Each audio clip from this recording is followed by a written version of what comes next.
오늘 날씨가 참 많이 덥죠. 지금 아까 보니까 상하기도 와서 몇 번씩이나 왔다 갔다 너무 더워 보이더라고요. 오늘처럼 날씨가 이렇게 더우면요, 조금 마음이 참 지칩니다. 이렇게 지치는데도 예배 자리 잊지 않으시고 이 더운 날씨를 뚫고 오늘 예배하러 오신 여러분들 진심으로 환영하고 정말 감사를 드립니다. 우리 서로를 향해서 격려의 박수를 하겠습니다. 감사합니다. 네, 이렇게 갑자기 폭염이 찾아오면은 참 마음이 지치고 힘든데요. 이럴 때 이렇게 폭염을 겪으면서 사람들과 대화하다 보면은 종종 농담으로 이런 얘기를 하곤 합니다. 아우, 왜 이렇게 더워? 세상이 이제 망할라 그러나? 이런 말들을 가끔 들어보셨죠? 그렇게 말하시는 분들이 계십니다. 사실 뉴스를 보거나 SNS를 이렇게 보다 보면 지구온난화로 인해서 기후변화가 점점 더 극단적으로 변하고 있다는 거, 이야기를 참 저희들 많이 보게 됩니다. 또 자연재해나 전쟁 같은 무거운 이야기들이 끊임없이 나오면 보다 보면 어쩌면 어우, 왜 이렇게 더워? 세상이 망하려고 그러나? 하는 이 말이 농담이 아닌 것처럼 들리기도 합니다. 혹시 정말로 종말이 가까워지고 있는 것은 아닐까 하는 생각을 하게 됩니다. 그래서 저희들도 스스로 모르게 미래에 대한 조금씩 불안함이 생기게 되는 것만 같습니다. 그렇지만 이러한 상황 속에 있을 때 저희들이 진짜 던져야 하는 질문은 정말로 세상이 망하려고 그러나? 하는 질문이 아니라 정말로 종말이 온다면 우리는 오늘을 어떻게 살아가야 할까? 라는 질문을 던져야만 합니다. 정말 종말이 온다면 오늘 여러분은 어떻게 살아가시겠습니까? 오늘 저희들은 성경이 말하는 올바른 종말론에 대해서 한번 나누어 보고자 합니다. 이런 때일수록 우리가 가져야 할 마음가짐과 우리 그리스도인이 가져야 할 태도는 어떤 것일까? 오늘 그리고 우리는 일상을 어떻게 살아가야 할까? 말씀을 통해서 함께 살펴보는 시간 되시기를 소원합니다. 여러분, 제가 뭐에 대해서 말씀을 드린다고요? 조금 어려웠죠, 단어가? 종말론, 함께 따라해 볼까요? 종말론. 그렇죠. 론이라고 하니까 벌써 머리 아프고 집에 가고 싶고 뭔가 어려운 얘기 나오는 것 같다, 이렇게 생각이 드실 거예요. 하지만 종말론, 그렇게 어려운 이야기는 아닙니다. 풀어서 말하자면 세상이 어떻게 끝날까? 라고 질문하고 그거에 대해서 이야기 나누는 것, 그게 바로 종말론입니다. 세상이 어떻게 끝날까요, 여러분? 사람들이 속한 문화마다 또 종교마다 타고 태어난 어떤 성향마다 세상이 어떻게 끝날까라고 하는 질문에 대답은 다 달라집니다. 어떤 종교나 어떤 나라나 문화마다 대답은 달라집니다. 그리고 이에 대해서 어떻게 대답하느냐에 따라 오늘을 살아가는 삶의 태도가 달라집니다. 그러다 보니 바른 종말론을 가지고 사는 것이 정말로 중요한데요. 어떤 이들은 왜곡된 종말론을 가지고 세상을 살아갑니다. 그래서 그 예를 먼저 몇 가지 보여드리고자 하는데요. 먼저 첫 번째, 다미선교회 사진을 한번 띄워주시겠어요? 다미선교회. 저 머리가 엉망이네요. 얘기 좀 해주세요. 네, 다미선교회 사진 빨리 띄워주세요. 어떻게? 네, 여기 다미선교회예요. 여러분 들어보셨어요? 네, 이 다미선교회는요, 1992년에 휴거가 일어난다고 생각했던 종교단체예요. 그러면서 이들은 특정한 날짜에 예수님이 재림하실 거고, 그래서 이곳에 모여서 그날 다 같이 모여서 뜨겁게 예배하고 뜨겁게 기도하던 사람들입니다. 정말로 이 예언을 지금 여러분 들으실 때는 허무맹랑하잖아요. 만일 제가 내일, 아니 일주일 후에 예수님이 오시니까 다 같이 여기서 기도하고 있자라고 하면 나오시겠습니까? 아무도 안 나오실 거예요. 그런데 이 허무맹랑한 주장을 믿었던 사람이 그 당시에는 정말 많았습니다. 그 많은 사람들이 이곳에 모여서 정말 카메라까지 들이대고 있는데도 뜨겁게 기도를 했어요. 그 결과 어떻게 됐을까요? 종말이 왔습니까? 만약에 왔다고 하면 우리가 여기 있을 수가 없겠죠. 그렇습니다. 종말은 오지 않았습니다. 자신의 집도 팔고 직장도 그만두고 학교도 그만두고 자신의 몸을 완전히 학대하면서 예수님 오시는 이날 휴거가 되기 위해서 천국에 들려 올라가기 위해서 마음을 다해서 섬겼던 이 성도들이 있었지만 절대로 종말은 일어나지 않았습니다.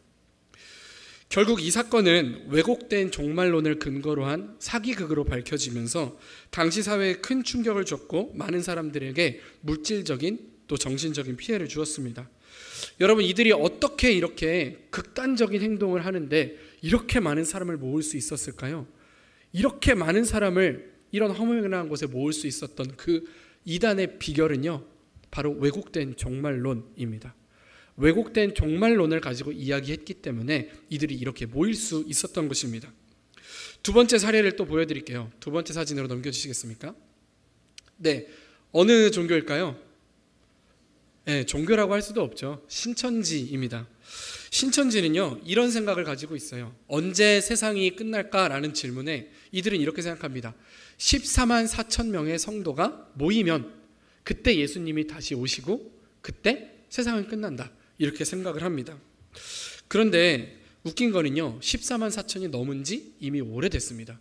14만 4천 명이 신천지 성도가 넘은 지 오래됐어요. 이제 20만 명도 넘었습니다.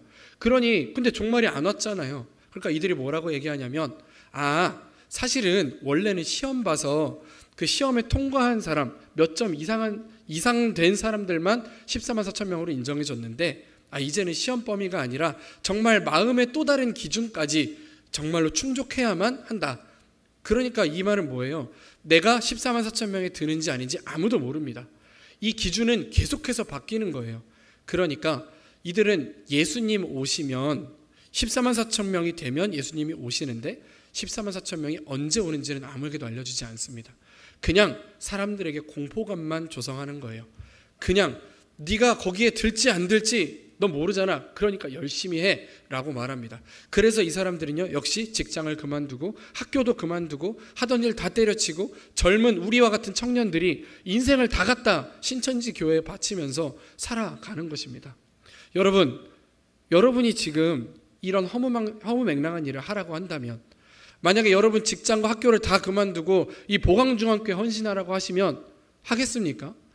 이런 극단적인 행동은 잘 안 하실 거예요. 그런데 어째서 신천지 교회는 이렇게 할 수 있었을까요? 무엇이 비결이라고요? 왜곡된 종말론. 이것이 바로 비결입니다. 왜곡된 종말론으로 성도들을 깨웠기 때문에 이들이 이렇게 할 수 있었다라고 하는 것입니다. 세 번째 사례가 있습니다. 또 한번 띄우시겠습니까? 네, 어떤 단체인지 제가 이것은 밝히지는 않으려고 합니다. 왜냐하면 이 단체는 현재 이단으로 분류되어 있지 않아요. 이 단체는 지금 건전한 단체에 속합니다.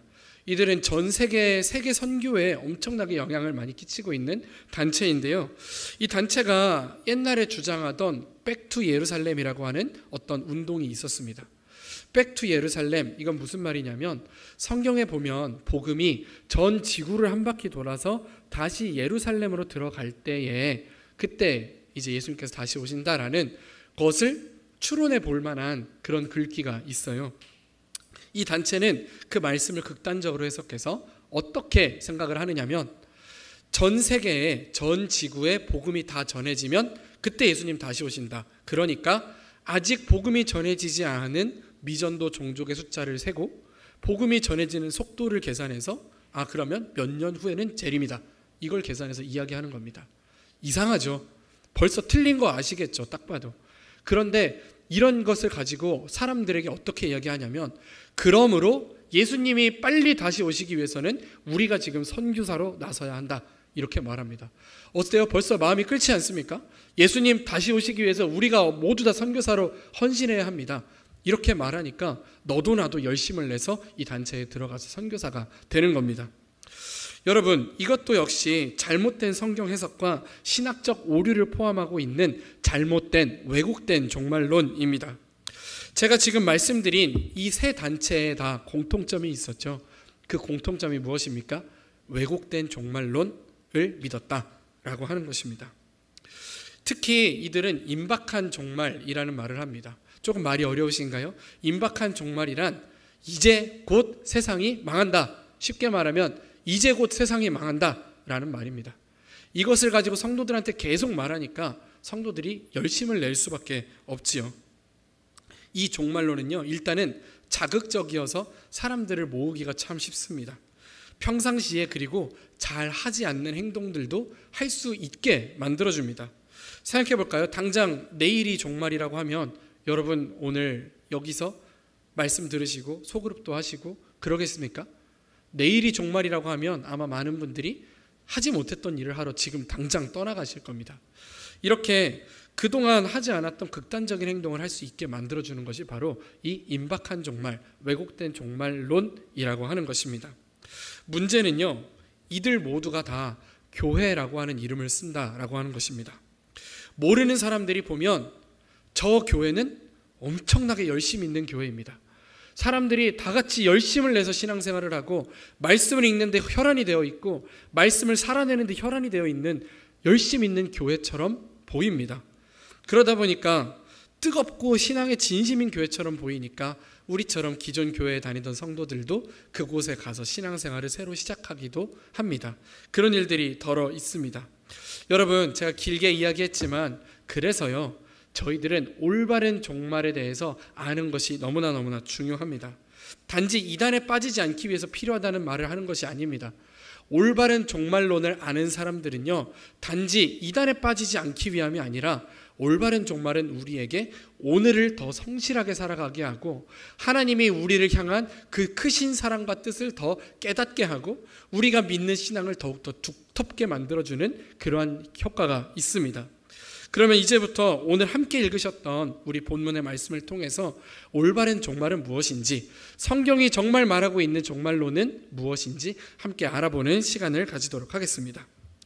네, 오늘 본문 마태복음 25장 1절에서 13절은요 열처녀 비유라고 하는 제목이 붙어 있습니다. 여러분 함께 같이 해주시겠어요? 열처녀 비유. 그렇습니다. 몇 명이라고요? 10명입니다. 이 비유에서 예수님은 10명의 처녀들이 결혼식 날 한 사람의 신랑을 기다리고 있는 그 장면을 이제 이야기하십니다. 근데 왜 10명의 처녀가 신랑 한 사람을 기다리고 있을까요? 이거 잘 모르는 사람들이 보면 아주 큰일 날 소리입니다. 우와, 저 신랑은 처녀가 10명이야. 말도 안 되는 소리죠. 그런데 사실 그런 얘기가 아니고 이 10명의 처녀들은 다 신부의 들러리들입니다. 오늘 말로 하면 들러리들입니다. 이 당시 유대인의 혼인 문화에서는 신랑이 신부를 맞이하러 신부의 집까지 오면 그때부터 혼인 축제가 시작이 됩니다. 그러니까 신부랑 신부의 친구들은 모두 다 기다리고 있어야 해요. 신랑이 오면 그때부터 결혼식 시작입니다. 그리고 신랑이 도착하면 그때는 이제 문을 닫아버립니다. 문을 닫고 이제 더 이상 들어오지 못하게 합니다. 이 비유에서 우리 10명의 처녀들은 이제 5명과 또 5명으로 그룹이 나눠지는데요. 한 그룹은 슬기로운 사람들 그룹, 한 그룹은 미련한 사람들 그룹입니다. 참 너무해요. 왜 미련하다고 이렇게 대놓고 말하는지. 근데 왜 그러냐면요, 이 슬기로운 처녀들 그룹은 혹시나 신랑이 늦게 올 때를 대비해서 기름을 넉넉히 준비했습니다. 가지고 있던 등불을 밝힐 기름을 넉넉히 준비했습니다. 그런데 이 미련한 처녀들 그룹은 그냥 딱 정해진 시간, 그때쯤이면 오겠지 하는 만큼만 기름을 준비했던 거예요. 그런데 시간이 지나고 신랑이 정말 늦게 오게 되니까 이 미련한 처녀들 그룹은 기름이 없었던 거예요. 그래서 구걸을 합니다. 미안한데 좀만 빌려줘. 그랬더니 슬기로운 처녀들이 주겠습니까? 안 줍니다. 그래서 나가서 사러 나가 있는 동안 신랑이 도착했고 문은 닫혀버렸고 이제 혼인식에 들어가지 못했다라고 하는 이야기입니다. 여러분, 이제 지금까지 열처녀의 비유의 전체적인 스토리를 이해하셨습니까? 이제 아시겠지요? 그러면 저희들은 이 이야기에서 이제 올바른 종말론을 가지고 살아가는 사람들은 어떤 사람들인지 이 비유의 내용에서 이제 한 번씩 3가지를 찾아보기 원합니다. 먼저 첫 번째 그 교훈을 한번 찾아볼 텐데요. 같이 따라해 주시기 바랍니다. 올바른 종말론을 가진 사람은 매일매일 믿음 안에 깨어 있는 사람입니다.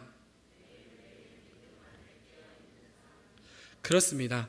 올바른 종말론을 가진 사람들은요, 어느 한 미래의 시점에 집착하는 것이 아니라 매일매일 깨어 있으려 노력하는 사람들입니다. 여러분, 종말론을 생각하는 사람은 어떤 시점에 집착을 합니다. 그래서 2시간 뒤에 신랑이 온다고 하면 1시간 50분까지는 그냥 자고 있다가 10분 전에 일어나서 얼른 등불에 기름 켜서 그래서 이제 신랑을 기다리려고 하는 것이지요. 그러나 오늘 10명의 처녀 중에 절반인 5명의 슬기로운 처녀들은 슬기롭게 미리 많은 기름을 준비했습니다. 혹시나 신랑이 많이 늦거나 아니면 갑자기 엄청 빨리 올 때라도 언제 신랑이 도착해도 이들은 절대로 자는 모습을 보이지 않을 것입니다. 이들은 늘 깨어 있어서 신랑이 언제 오든지 준비된 모습으로 신랑을 맞이하는 사람들일 것입니다. 마태복음 24장에서 예수님은 천국에 대해서 이와 같이 말씀하십니다.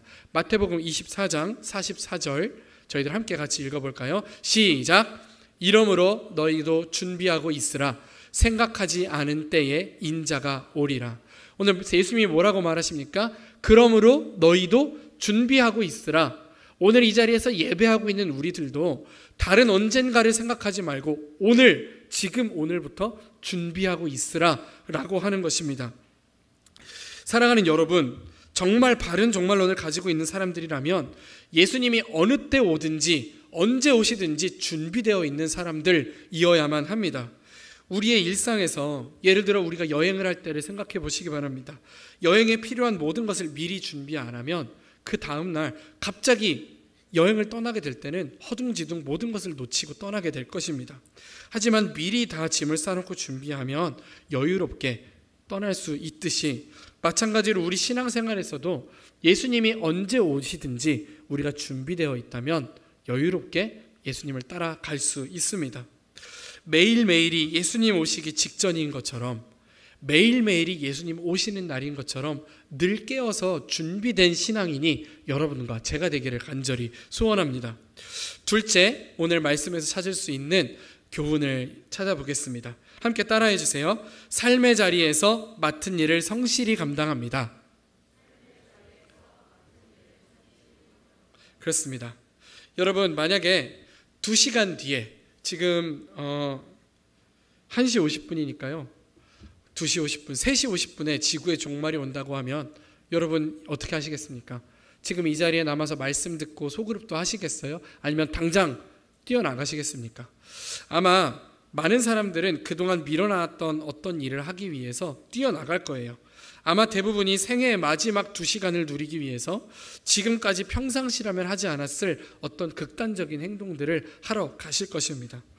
이처럼 예수님이 곧 다시 오실 거다라는 말을 했을 때 크게 흔들렸던 사람들이 오늘 성경 속에 있습니다.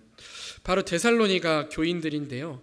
이들 중 일부의 사람들은 예수님이 곧 다시 오신다는 복음의 소식을 듣고는 지금까지 해오던 모든 일을 내려놓았습니다. 지금까지 살았던 생업들을 다 내려놓고 배움의 자리를 내려놓고 가정들을 다 내팽개치고 예수님을 따라 떠났습니다.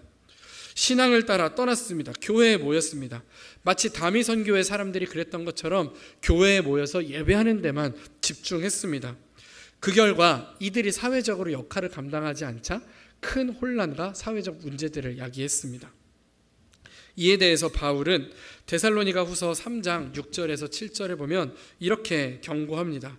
형제들아, 우리 주 예수 그리스도의 이름으로 너희를 명하노니 게으르게 행하고 우리에게서 받은 전통대로 행하지 아니하는 모든 형제에게서 떠나라. 어떻게 우리를 본받아야 할지를 너희가 스스로 아나니 우리가 너희 가운데서 무질서하게 행하지 아니하며. 그러니까 예수님이 다시 오신다고 해서 지금까지 살아왔던 삶을 내려놓는다거나 무질서하게 행하지 말라는 것입니다.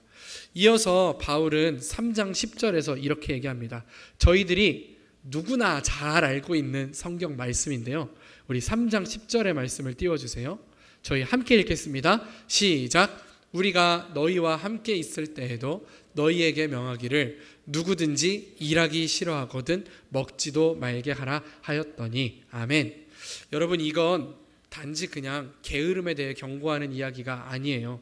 이 말은 예수님이 다시 오신다고 해도, 당장 내일 예수님이 다시 오신다고 해도 오늘 우리에게 주어진 삶의 일들을 성실히 감당하라라고 하는 이야기입니다. 내일 지구가 멸망한다면 무엇을 할 것인가 하는 질문에 많은 사람들은 마지막 하루를 즐기겠다 답합니다. 못 해본 거 다 하겠다. 사회적으로 허락되지 않아서 못했던 일들도 하겠다. 하지만 이 상황이 얼마나 혼란스러운 일들을 야기하는지 여러분 잘 아실 거예요. 우리는 언제 예수님이 다시 오신다고 해도 미동하지 않고 흔들리지 않고 오늘 우리에게 주어진 사명을, 우리에게 주어진 삶을 성실히 살아가야만 합니다. 우리는 매일의 일상에서 책임감 있게 행동해야 합니다. 이것이 바로 하나님께서 우리에게 기대하시는 모습입니다. 바울의 이야기처럼 무질서하게 행하지 마시고 지금껏 해왔던 우리의 일상을 성실히 감당하는 여러분과 제가 되기를 소원합니다. 세 번째, 여러분 졸리세요? 세 번째 마지막 교훈을 이제 말씀드릴게요. 같이 따라해 주세요. 종말이 아니라 오늘에 집중합니다. 그렇습니다. 마태복음 24장 36절에서 37절은 이렇게 말합니다. 마태복음 우리 함께 같이 읽을게요. 시작. 그러나 그날과 그때는 아무도 모르나니 하늘의 천사들도 아들도 모르고 오직 아버지만 아시느니라. 노아의 때와 같이 인자의 임함도 그러하니라. 아멘. 여러분, 만약에 종말이 언젠지 알 수 없다면, 알 수 있다면 사람들은 그때에 맞춰서 삶을 설계하고 살아갈 겁니다. 제가 운전할 때 과속 카메라가 어디 있는지를 잘 알면요, 과속 카메라 전까지는 정말 오지게 과속합니다. 과속 카메라를 만나기 전까지는 계속 과속을 하다가 과속 카메라 가까이 갔을 때만 정속으로 신호를 잘 지켜서 달립니다. 여러분, 종말이 언제인지 알 수 있다면 사람들은 그때에 맞춰서 살아가려고 할 겁니다. 어떤 노인분들에게 복음을 전할 때가 되면 가끔 그들이 이렇게 이야기합니다. 됐고 죽기 전에 예수님 믿을게요. 그럼 됐죠? 이렇게 말하십니다. 사실 생각해보면 참 스마트하신 말씀이세요. 죽기 전에 예수 믿으면 구원 받으니까 그래도 되나? 라고 생각을 하게 됩니다. 그러나 오늘 예수님께서 말씀하시는 것은 그날과 그때는 아무도 알 수 없다. 그러니 오늘 하루를 성실하게 살아라 라고 하는 것입니다. 우리는 어떻게 해야 될까요? 그날이 도적같이 이를 줄. 여러분, 이 찬양 혹시 아세요? 찬양 가사를 한번 띄워주시겠습니까? 그날이 도적같이 이를 줄 너희는 모르느냐. 늘 깨어있으라. 잠들지 말아라. 주님과 동행하라. 항상 기뻐하라. 쉬지 말고 기도하라. 범사에 감사하라.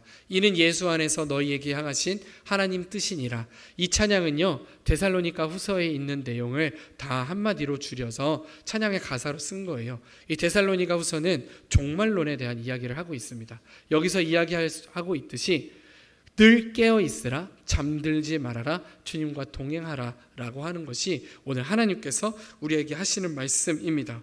오늘 말씀의 결론은요, 마태복음 25장 13절입니다. 함께 읽겠습니다. 마태복음 25장 13절입니다. 네, 오늘 본문의 가장 마지막 말씀인데요. 우리 한 목소리로 같이 읽겠습니다. 시작. 그런즉 깨어 있으라. 너희는 그날과 그때를 알지 못하느니라. 아멘. 여러분, 제가 오늘 갑자기 왜 종말에 대한 이야기를 하는지 궁금하시죠? 그러나 종말론은 단순히 미래에 관한 이야기가 아닙니다. 그것은 오늘 우리가 어떻게 살아가야 하는지에 대한 말씀입니다. 오늘 우리가 어떻게 살아가야 하는지에 대해서 매우 중요한 질문을 이 종말론은 던지고 있습니다. 종말론은 세상의 끝을 말하는 것이 아니라 우리의 오늘에 대한 이야기입니다. 우리는 언제 주님이 다시 오실지 알지 못합니다. 그렇지만 중요한 것은 그날을 준비하면서 예수님이 언제 오시든지 상관없을 만큼 성실하게 늘 깨어서 오늘 하루를 살아가야 한다라고 하는 것입니다. 우리가 올바른 종말론을 이해할 때 우리는 다른 어떤 이단들이 그렇게 하는 것처럼 두려워하거나 조급해하거나 할 필요가 없습니다. 그것이 아니라 평안과 소망 가운데 살아가며 주님의 오심을 기다리며 매일매일의 삶 속에서 우리를 향하여 사랑을 보여주시는 그 예수님의 사랑을 기억하며 살아갈 수 있습니다. 눈치채셨을지 모르지만 최근 한 3주, 4주의 설교에서 저는 계속해서 등불에 대해서 이야기하고 있습니다. 오늘 말씀에도 역시 등불을 든 5명의 처녀들이 나왔었죠. 5명의 슬기로운 처녀들처럼 우리에게 주어진 믿음의 등불을 역시 꺼뜨리지 않고 준비된 마음으로 그 등불을 계속해서 이어가는 여러분들과 제가 되기를 소원합니다. 이번 수련의 주제인 등불 역시 우리가 깨어 있어야 할 이유를 말하고 있습니다. 늘 깨어서 신앙의 등불을 꺼뜨리지 않고 주님의 오심을 준비할 수 있는 여러분들과 제가 되기를 소원합니다. 이처럼 우리 모두 올바른 종말론을 가지고 늘 깨어서 기름을 준비하고 신앙의 등불을 밝히는 삶을 사는 여러분과 제가 되기를 간절히 소원합니다. 함께 기도하겠습니다. 우리의 삶의 주관자 되시는 하나님 아버지, 오늘 이 시간 우리의 마음을 모아 예배를 드리게 하심을 감사드립니다.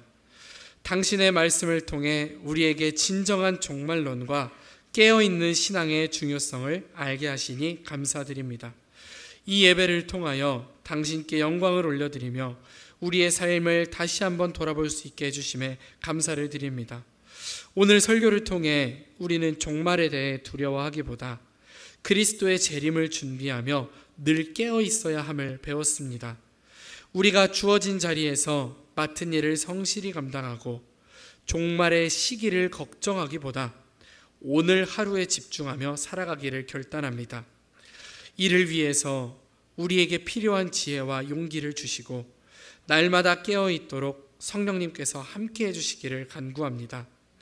우리의 일상 속에서 언제나 주님과 동행하며 신앙의 등불을 꺼뜨리지 않도록 도와주시옵소서. 수련회뿐만 아니라 우리의 삶의 모든 순간에 주님을 기억하며 준비된 마음으로 살아가게 하여 주시옵소서. 또한 우리의 삶 속에서 하나님께서 주신 사명을 충실히 감당하며 기쁨과 감사로 가득한 삶을 살아갈 수 있도록 이끌어 주시옵소서. 이 모든 기도를 우리 주 예수 그리스도의 이름으로 간절히 기도드립니다. 아멘.